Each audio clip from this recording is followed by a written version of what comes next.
Hello friends, this is Satvinder Bhatia from Sukhmani Immigration Services, Brampton, Canada. I'm a regulated and licensed Canadian immigration consultant.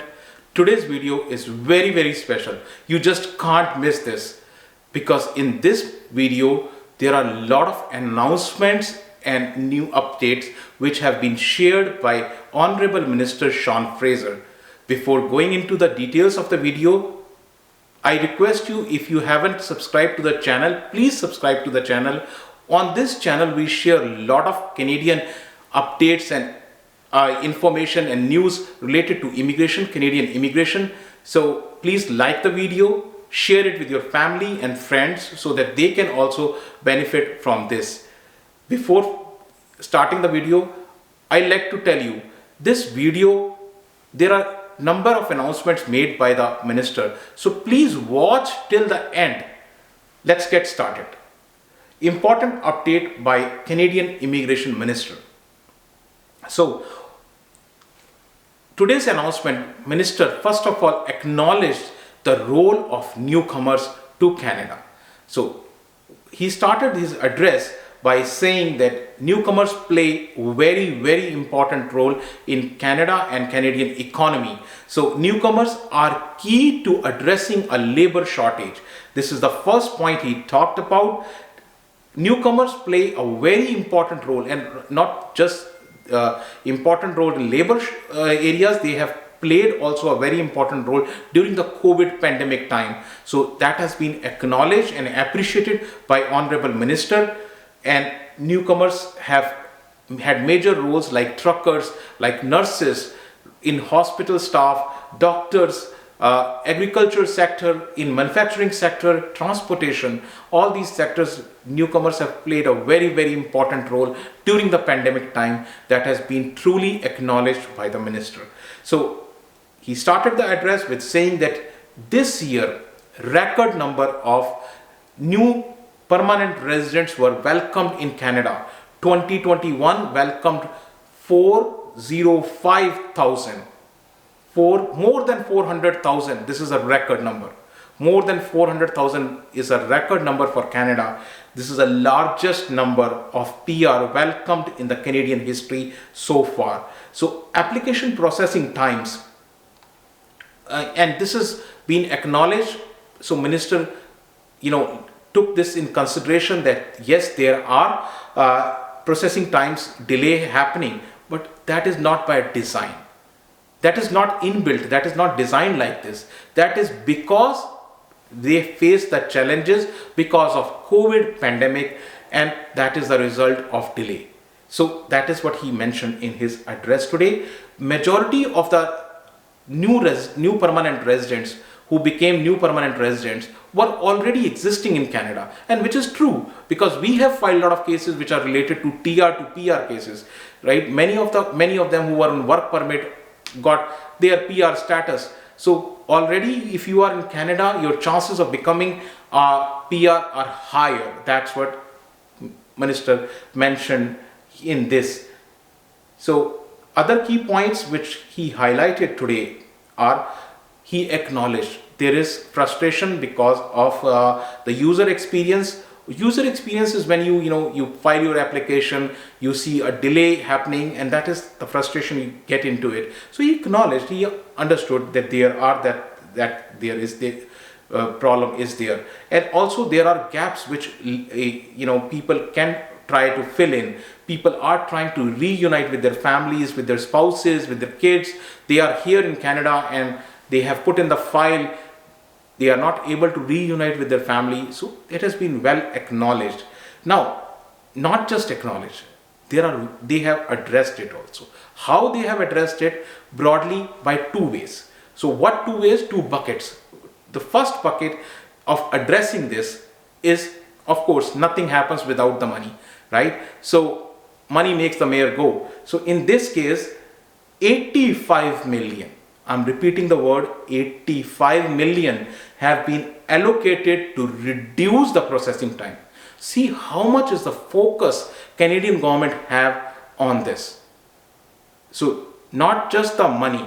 So money is one area. The second area which they are going to deal with this is new functionalities. And this is where your online system comes into play, your digital system comes into play, your data analytics comes into play. All these things have come into play to speed up the cases. Gone are the days when you have the applications, you make a huge bundle paper application, you send it to IRCC, IRCC sends information back to you. Those days, old days are gone. No more. The things are changing. Already, many areas are digitalized. So we'll talk about it. And Minister mentioned all this. So next thing, now he took area, sector by sector. So in this, he talked about work permit, study permit, and visitor visa. So 3 areas he touched upon in this particular section. So IRCC expect to welcome more work permit people in Canada, particularly who are essential workers. That's one thing which Minister mentioned. And second thing which he mentioned is expect to see the work permit processing time return to service standard. So what is these 2 points? So what is the service standard? A service standard is kind of a commitment. I will do this, so you will get the result in this.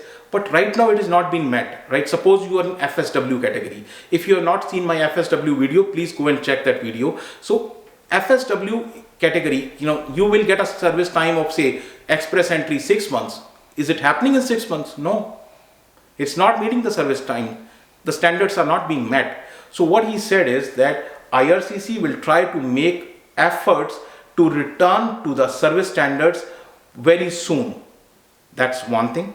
Already he mentioned that, in case of spousal applications, so if you have filed for your spouse, your husband or your wife back home in some other country, the time has been now reduced and come to normal to 12 months. So within a year, if you have filed a case for your spouse, and chances are you will get a decision within a year, 12 months now. So that has already been returned to normal. Other things, they are saying that they will return pretty soon to normal timeline.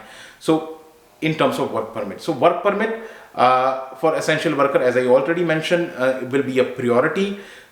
Now, this is a very important point, and especially for students and their families.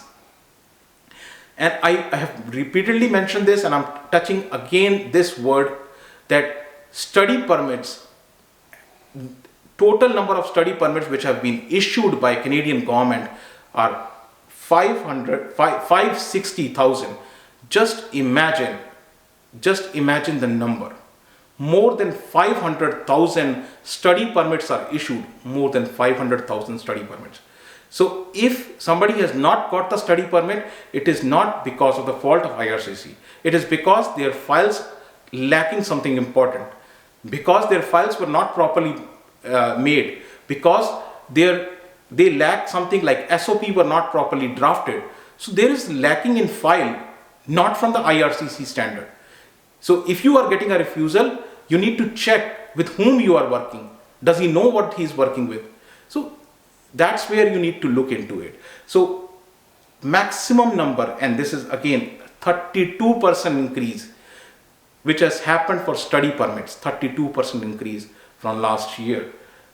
So more resources will be allocated to reduce the processing. Now, Minister talked about the visitor visa. Okay, we understand work permits, students, they play a very important role.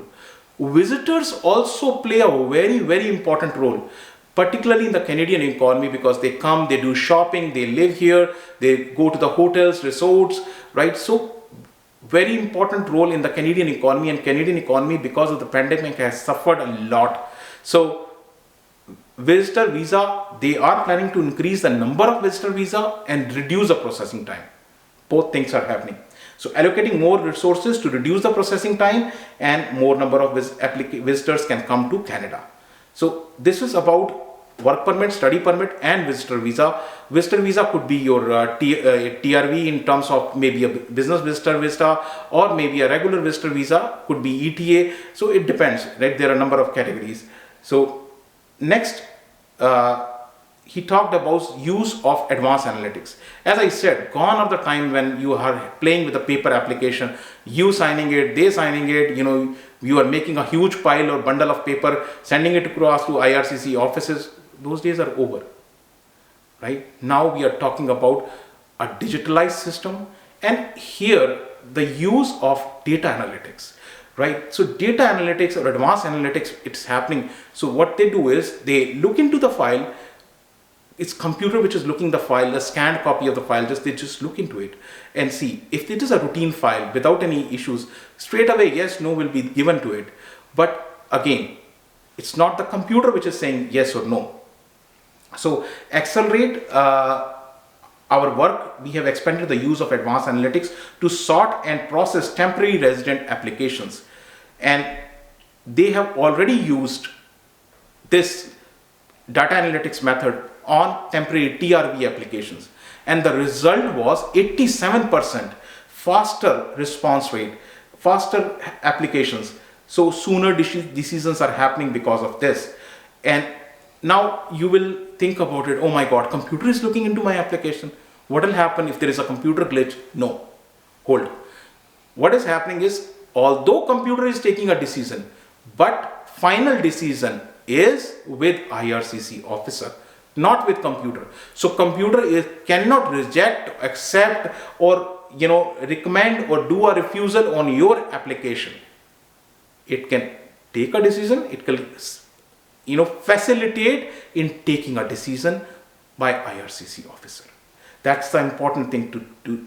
But exclusively the decision will be done by IRCC officer. So system will improve client services, and IRCC manage the increase in volume of visitor visa, which we have already discussed. That system will help to also manage the client services.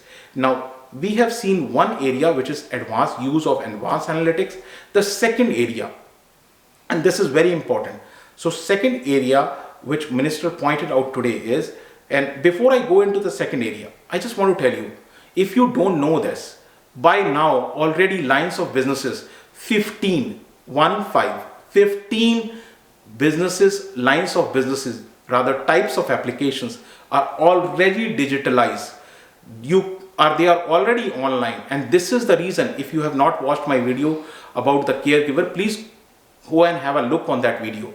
I mentioned in that caregiver video, and then thereafter also in home support worker video, that today applications are online, and that is the reason 17th January the applications were closed for caregiver, because it is digitalized fast, right? If you can't match up with the speed, you just can't live with this, right? So you have to take quick action. So already caregiver, as I mentioned, the applications were filled. Just look into that video, and the reason is online application.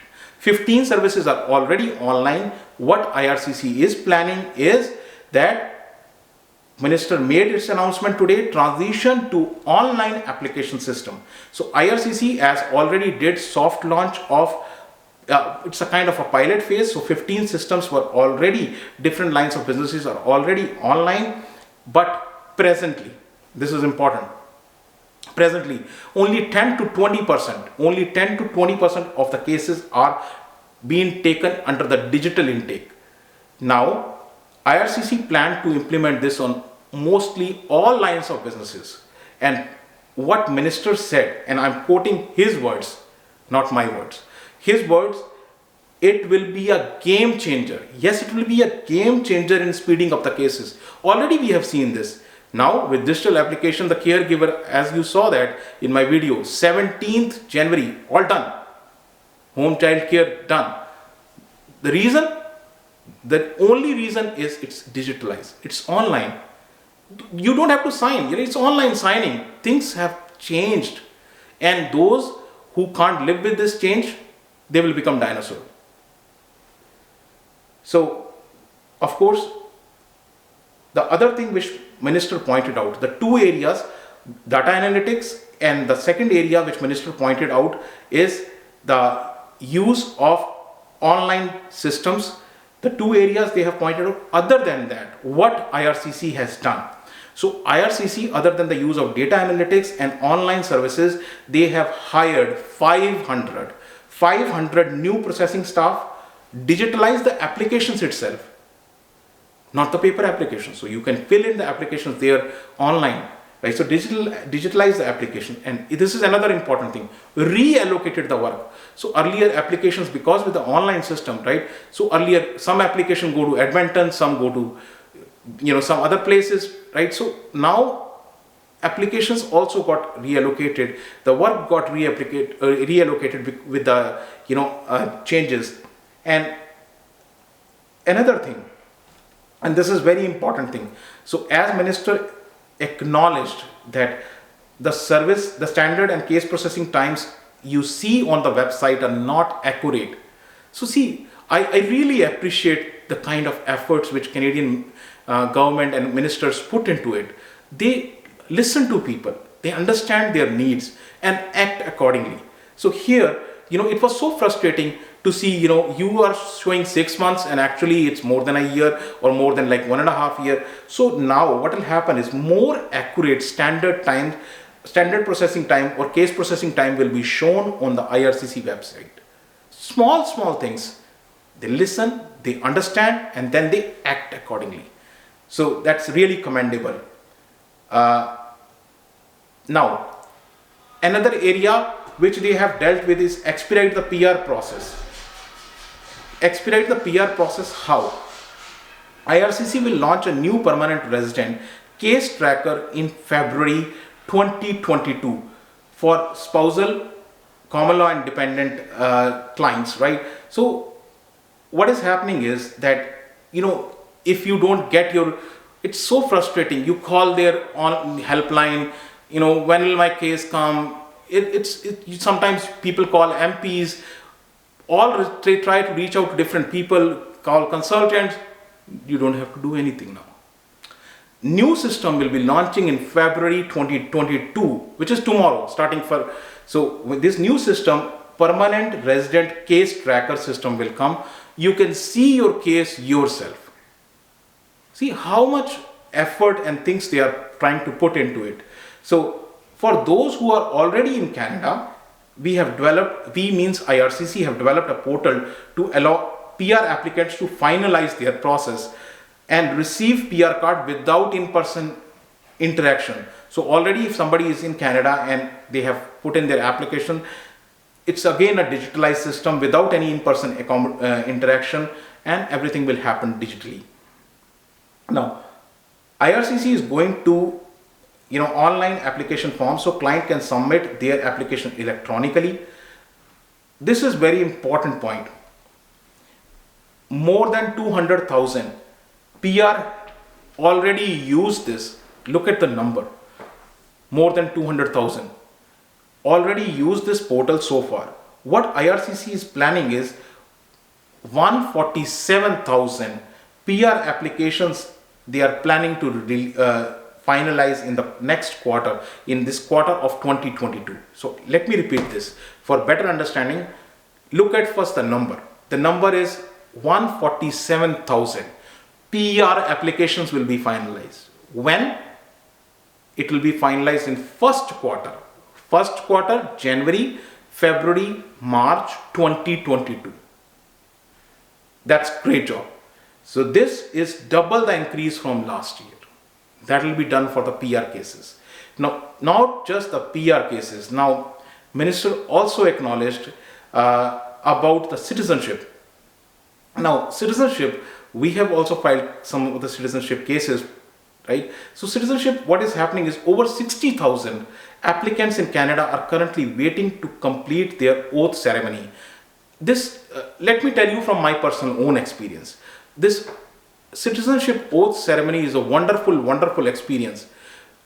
You know what? You do the test, you sometimes have to do the interview, you submit all your paperwork, you do fingerprinting and everything, and from last step, when everything is finalized, you have to take an oath. So you go to a place, and then judge in a kind of a big ceremony facilitates that. You take an oath, take pictures with judge. It's a wonderful experience. That's all I can tell you. It's a wonderful experience. But now, because of COVID, this is not happening. So what IRCC has done this, right? Right now, 60,000 applicants are waiting just for the oath. So IRCC has introduced online testing. As I said, for the citizenship, you have to take a test, and then you have to, that test has now made online. There is an online application tracker. They have also created virtual citizenship ceremonies. More than 350 virtual ceremonies are happening each month. Now, you think this is a big number? Yes, it is a big number, but this is still not sufficient. And that's why waiting is there for the lot of permanent residents who are waiting to become citizen. So more than 170,000 new Canadians have been sworn in since April 1st, 2020. More citizenship ceremonies will take place in the coming months. That's what Minister informed. So it's a very good sign of relief for those who are waiting to become citizens. It is very important to get that oath ceremony, get the certificate. Only when you get a certificate, then you can apply for a passport. So everything gets on hold till you don't get your oath ceremony and citizenship certificate done. So it is required and mandatory. Now, as Minister pointed out that more citizenship ceremonies will take place in coming months. If that is also not sufficient, and I really love this, and I love the thought process and thinking behind this, they have introduced an option. What option is it? You can self-administer the digital oath. You can attest, send a document digitally and say, okay, I will take oath on my own. That will expedite the process. Great. So look at the type of measures, the amount of effort government is spending, the money the government is pumping in. Don't get frustrated. They are trying their level best to accommodate, to serve you better. So in case you still need any kind of help, you need any advice related to citizenship, related to PR, related to work permit, study permit, spousal cases, you can reach out for the professional advice to us. Our office is located in Brampton. Our email is mentioned right here, and the phone numbers are mentioned